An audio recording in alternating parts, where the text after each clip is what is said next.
नमस्ते, स्वागत छ SP कुजिनमा। आज मैले तपाईहरुको लागि हामी सबैलाई मन पर्ने एकदमै मिठो अन्डा करीको रेसिपी लिएर आएकी छु। भिडियोलाई अन्त्यसम्म हेरेर साथ दिनुहोला।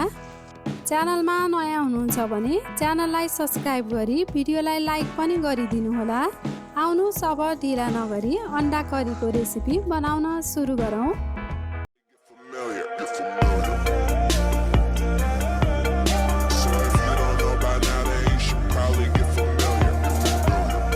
सुरुमा हामीले अन्डालाई फ्राई गर्नेछौँ।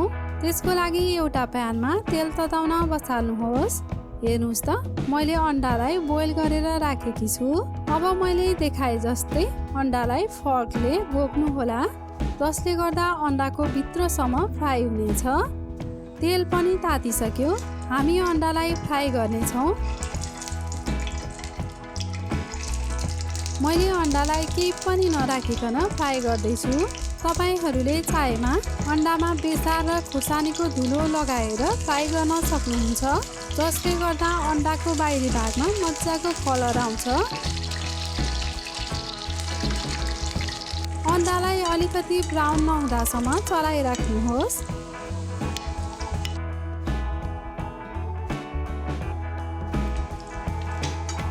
हेर्नुहोस् त, अन्डामा ब्राउन कलर पनि आइसकेको छ।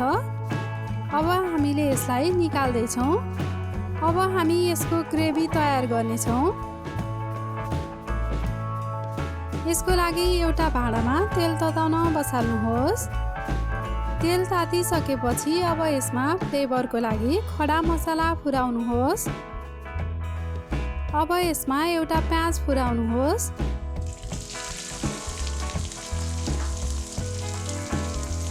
प्याजलाई मैले रफली काटेकी छु। अब प्याजको काँचो फ्लेभर नजाँदासम्म यसलाई चलाइराख्नुहोस्।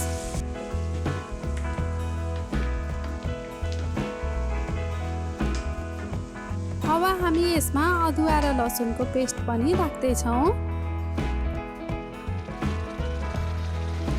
यसलाई पनि काँचो फ्लेभर नजाँदासम्म चलाइराख्नुहोला।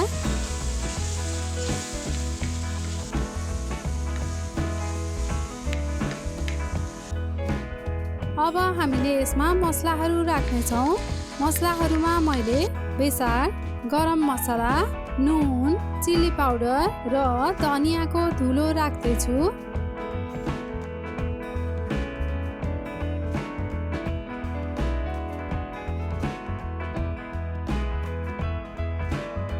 सबै मसलाहरूलाई एकछिन भुट्नुहोस्।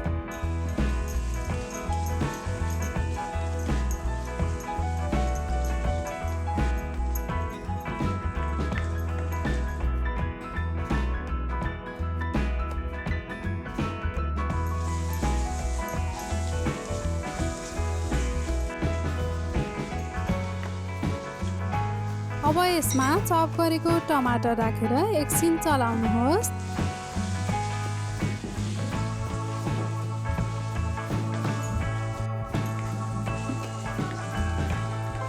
अब हामी ग्रेभीलाई गाढापन दिनको लागि आलुको प्रयोग गर्नेछौँ। हेर्नुहोस् त, मैले 3वटा आलु उसिनेर लिएकी छु।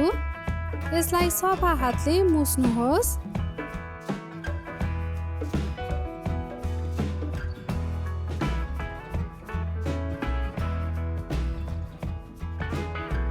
अब यो मुछेको आलुलाई ग्रेभीमा राखिदिनुहोस् र सबै मसलाहरू आलुमा राम्रोसँग लाग्ने गरी मजाले चलाउनुहोस्।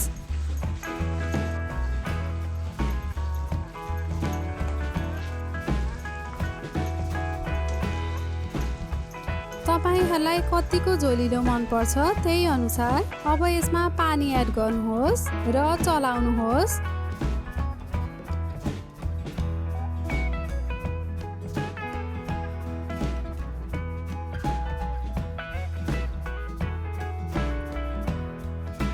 यो ग्रेभीलाई तपाईहरूले 10 देखि 15 मिनेटसम्म मिडियम हिटमा पकाउनुहोला।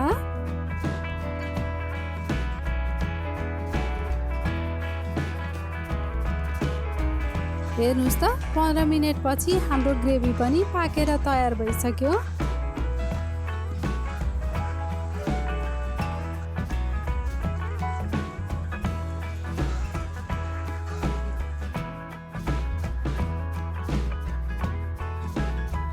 अब अघि फ्राई गरेर राखेको अन्डालाई बीचबाट काट्नुहोस् र अन्डालाई ग्रेभीमा राखेर मिठो अन्डा करीको स्वाद लिनुहोस्।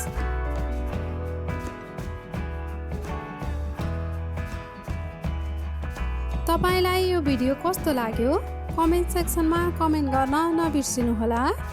भिडियो मन परेमा भिडियोलाई लाइक पनि गरिदिनु होला र च्यानलमा नयाँ हुनुहुन्छ भने च्यानललाई सब्स्क्राइब गरी बेल आइकनमा क्लिक गरेर अलमा दबाउनु होला। धन्यवाद।